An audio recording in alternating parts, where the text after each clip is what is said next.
Алена и авторская методика приучения кота к новому корму. Вкусненько тебе, да?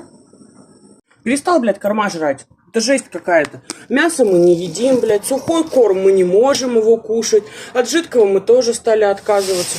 Я пошла купила дорогих кормов. Окей, ради бога, ты только ешь. Одна пачка, вторая, третья, мы ничего не жрем. Ну, блядь, мое терпение лопнуло. Сколько можно, ходит, блядь, худеет. Сейчас зато с себя все так вкусненько слизывается. И сразу корм, ничего. Я чувствую, что я такими темпами его и приучу есть корма. А то реально старший хотя бы сухой корм ест. В сухом-то он хороший корм, там я за 3000 их кормлю, что все там, все микро-макроэлементы есть. А в этом жидком вискосе, конечно, ни хера нету. А вот дорогие мы, блядь, не едим. Мясо мы не едим, ничего мы не едим. А чем вас кормить, блядь, дорогие мои пушистики? Сука. Реально, а метода-то рабочая и чистый, и сытый, да? Давай, вылизывайся дальше, вылизывайся.